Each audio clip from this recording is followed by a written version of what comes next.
একটা বিষয়ে আমি পবিত্র কোরআন থেকে গবেষণালব্ধ একটা জ্ঞান আপনাদের মাঝে উপস্থাপন করতে চাচ্ছি।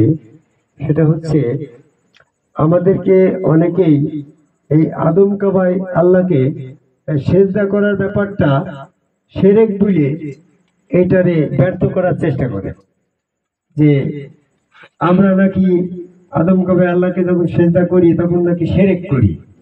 এই যে শিরকের বিষয়ে আজকে আমি একটু গবেষণালব্ধ কথা বলতে চাই। সেজদার ব্যাপারটা কখনো কোথাও শিরক হবে না।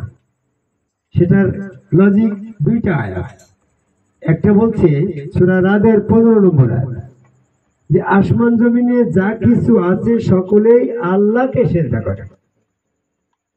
আমি যখন আসমান জমিনের ভিতরেই পড়ি, তা আমি যেখানেই সেজদা করবো সেই সেজদাটা আবার আল্লাহ বরাবরই যেতে হবে। মানে আল্লাহর বাইরে যদি আমার সেজদা যায় তাহলে সূরা রাদের 15 নম্বর আয়াত মিথ্যা হয়।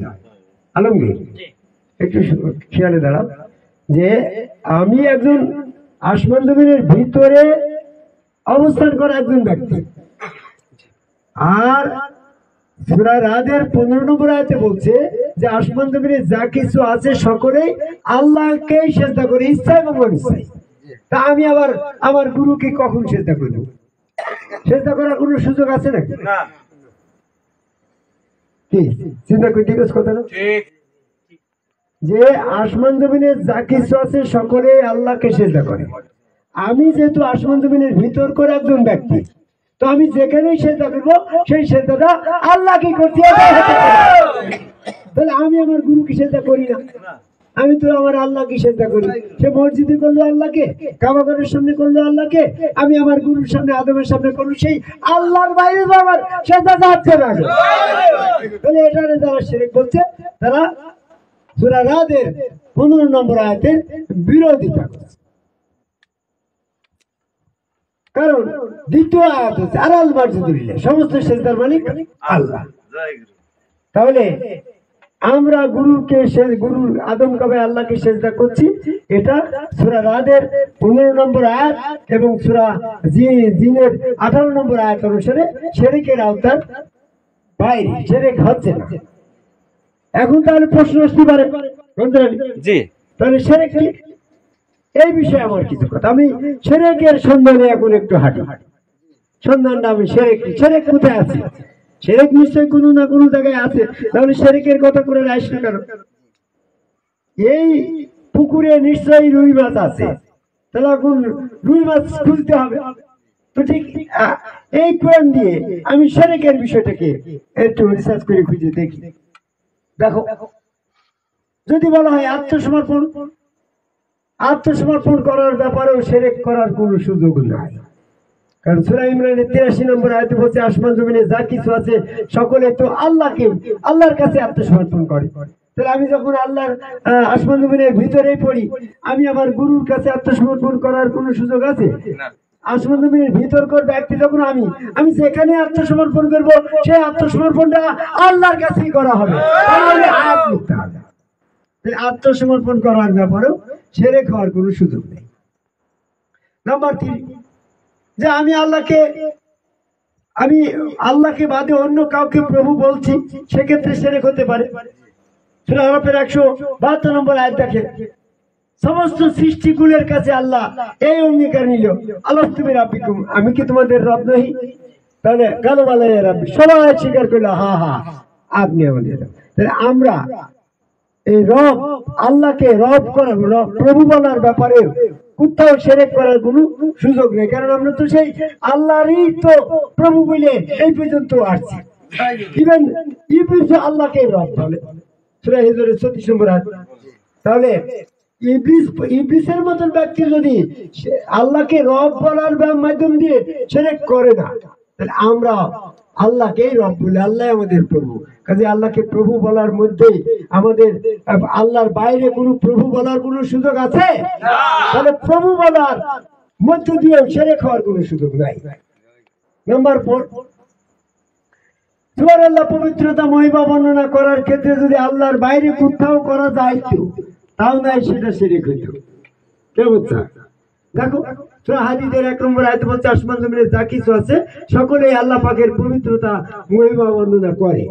তাহলে আমি তো আসমান জমিনের ভিতরেই পড়ি, তাহলে আমি জয় গুরু বলে কি করে শিরক হয়? আমার এই পবিত্রতা প্রশংসা যা কিছু তো সব আল্লাহর দিকেই যাচ্ছে নাকি? আল্লাহর বাইরে আমি জয় গুরু বলে আমার গুরু নিজামুদ্দিন আহমেদ চিশতির জয় দিই, আমি জয় গুরু বলে যদি অমুক খলিল সাহেবের জয় দিই, আমি জয় গুরু বলে যদি খাজা মঈনুদ্দিনের জয় প্রকাশ করি, আমি জয় গুরু বলে যদি এরকম ভাবে মুহাম্মদ সাল্লাল্লাহু আলাইহি সাল্লামের জয় দিই, পার্ট বাই পার্ট ব্যক্তি বিশেষে এই জয় দেওয়ার যদি কোনো সুযোগ থাকে, তাহলে সূরা হাদীদের 1 নম্বর আয়াতটা তো মিথ্যা হয়। মানে আল্লাহ বলছে আসমান জমিনে যা কিছু আছে সকলেই তো আল্লাহরই পবিত্রতা প্রশংসা করে, তাই তো? তারপরে দেখো আলহামদুলিল্লাহ, সমস্ত প্রশংসার মালিক তো আল্লাহ। তাহলে আমরা জয় গুরু বলে তো সেই আল্লাহরই প্রশংসা করছি। তাহলে শিরক কিন্তু দল ত্যাগ করার ব্যাপারে। আল্লাহ পাকের প্রতিপক্ষ হচ্ছে ইবলিস, আল্লাহ পাকের সমকক্ষ কেউ নেই বাবুল বিশেষ। তাহলে আল্লাহ পাকের প্রতিপক্ষ আছে, প্রতিপক্ষটা কে? ওই ইবলিস। যখন আমি আল্লাহ পাকের পক্ষ ত্যাগ করে ইবলিসের পক্ষে সমর্থন দেব, তখনই আল্লাহর কাছে আমার শিরক উৎপত্তি হলো, শিরকের পর্যায়ভুক্ত হলাম।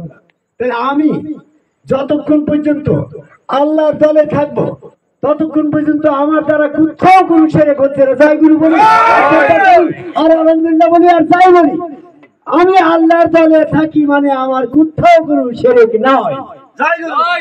তাহলে শিরক কখন হচ্ছে? যখন আমি শয়তানের দলে যোগ দিচ্ছি তখন আমার শিরক হয়েছে।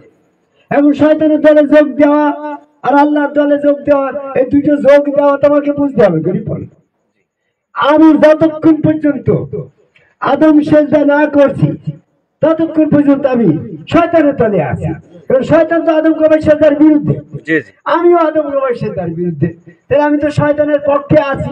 শয়তানের পক্ষে থাকা মানে আল্লাহর বিপক্ষে থাকা, আল্লাহর বিপক্ষে দলে থাকা মানে তো শয়তানের দলে থাকা, আর এইটাই তো শিরক।